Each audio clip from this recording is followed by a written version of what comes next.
Dr. Tamale Azizi Mukasa ngabera take. In fact, this guy is my birthday. Yansindikide message nangamba. Dr. Tamale, thanks for the presentation. Videos okoze ezigiriza ate nga kyenkola. Yangambye doctor ntawanyizibwa obulwadde bw'ekifuba, cold and cough. Doctor nsaba ompe ku remedy, nsaba ompe ku recipe nga woyinza okiyita kyensobola okunywa ne kiboostinga omubiri gwange, obwikimadde ndagayo omubiri gwange gubadde guyinamu obuzibu. Nagambye siri herbalist naye nga ne tiimu yange we are comprised of all. Nakiziza ku herbalist yennyini nnyini. Waliwo mukwano gwange Dr. Muhinda, oyo muyindi, yaŋŋambye waliwo obwiki nange kye nagezezzaako nga mu butuufu kikola. Nagambye eno information saagala esigale ku ggwe, naye kebeere ddala ne mu bantu nabo bagimanye. Gwe bayita cardamom ginger tea, gwe ngenda okunnyonnyola. Oyinza omuyita cardamom, ekyokunywa ky'oyinza ogamba kada drink. Yambuuziza ekibu era bwe bampadde ekibuuzo ekyo bampadde nange okulambulirwa. Ono muyita Dr. Muyindi is among my team. Njagala owandiike binene bigambo bye ngenda okugamba, eno recipe gye ngenda okugamba, bye ngenda okusomesa, of which nze Dr. Tamale. Bino ebintu mbigabira bwereere. Kada bikino ekintu kyangu nnyo kikola. Anytime obudde bwonna osobola okukikola. Ino recipe nyangu. Funa jinja, oyinza omuyita ginger turmeric tea. Bino ebintu byangu, bino ebintu byenkunnyonnyola. Gwe omubiri gwe gwakiwa gy'olina okkiwa. Ingredients ku muntu omu njagala owulirize. Leka nkunnyonnyole, leka nkusomese. Inchi 2 eza jinja, eno recipe ekola ku muntu omu, bantu 2, bantu 3, bantu 4, naye ey'omuntu omu gye ngenda okunnyonnyola. Bino ebintu obitayimuzingamu. Bwe mba nga nkugambye inchi 2 ku muntu omu, ku muntu owookubiri ziba zirina kuba inchi 4 eza jinja, ku muntu owookusatu ziba zirina kuba inchi 6 eza jinja. Buli kimu ogenda ng'okirinnyisa. Nze Dr. Tamale kansooke na ku muntu omu inchi 2 eza jinja. Oyinza okumbuuza, Dokita, mugaso ki ogwa jinja? Nsobola okuddamu nga nseka kuba gino emisomo gyonna ngisomesezza. Njogeredde jinja, njogeredde entangawuuzi, bintu bingi byesobola okuyamba. Ekuyambira nnyo ddala ne mu kusala weight. Bino ebintu kambiise mu byankuba video saagala ewanvuwe alowalinga blood sugar nga improvingira ddala nnyo omutima risk season ez'omutima diseases diabetes byonna nzize nga mbinyonyola indigestion omuntu atawanyizibwa indigestion nakola video zange gyeziri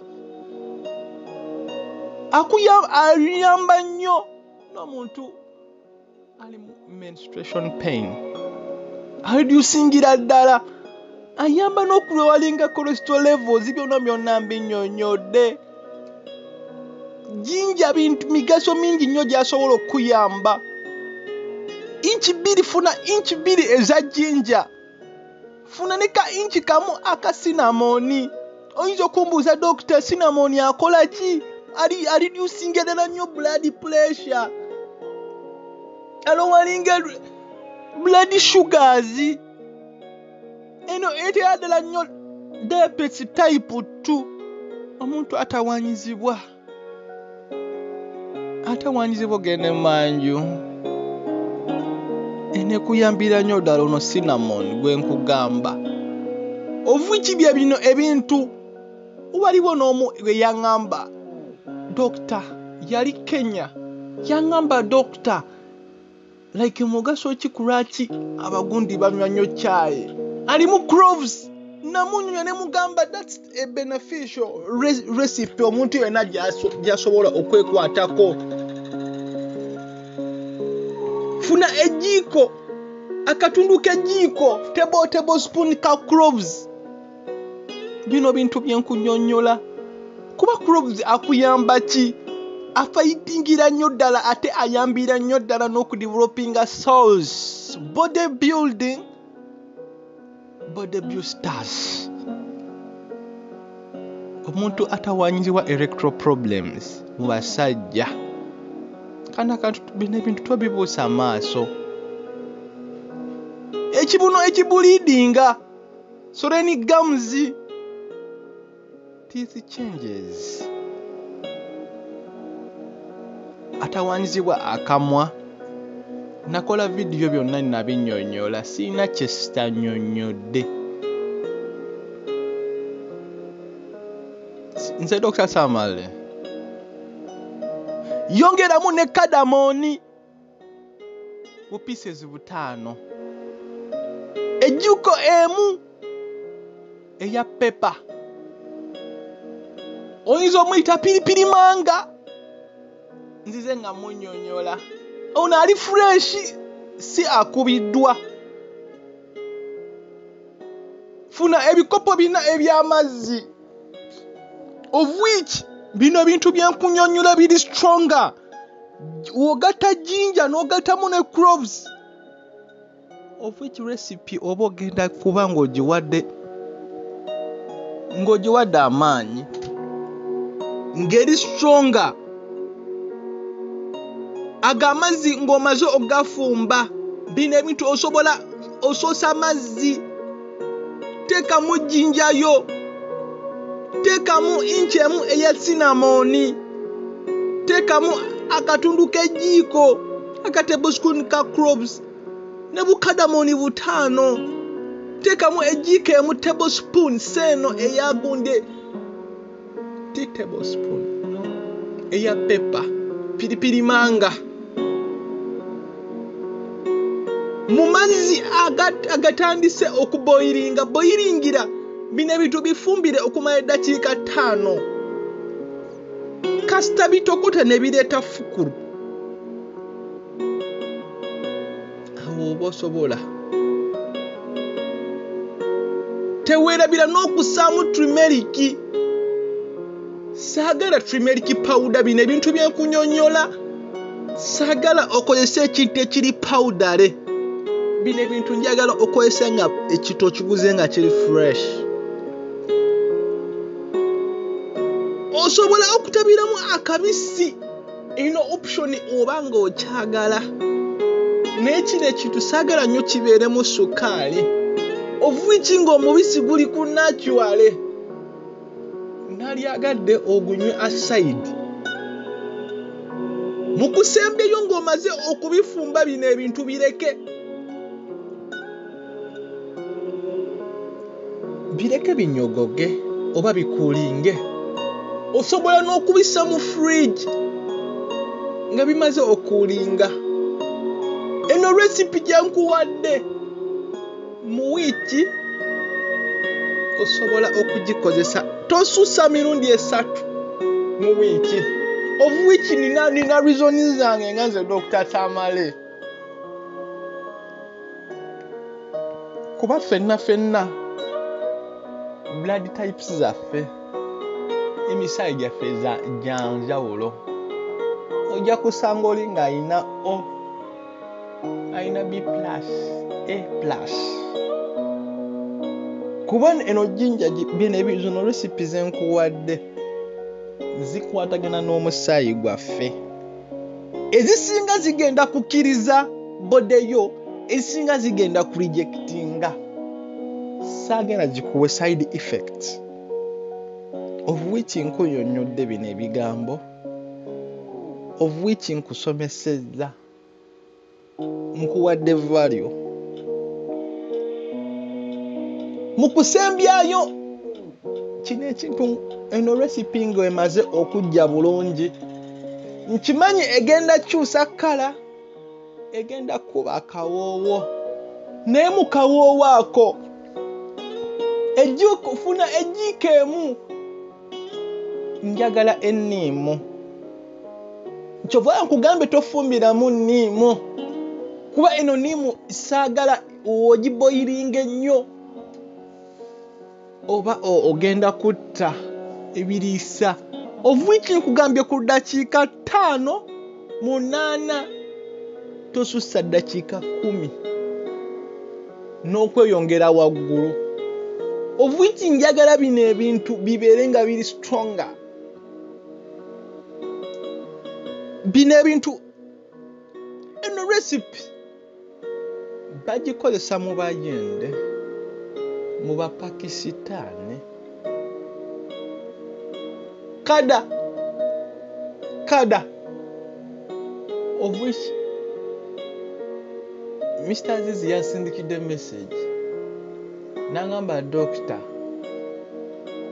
of which recipe gye wampadde yankoledde, and then I really appreciated. Era doctor osobola n'okwogera erinnya lyange mu bawuliriza abo.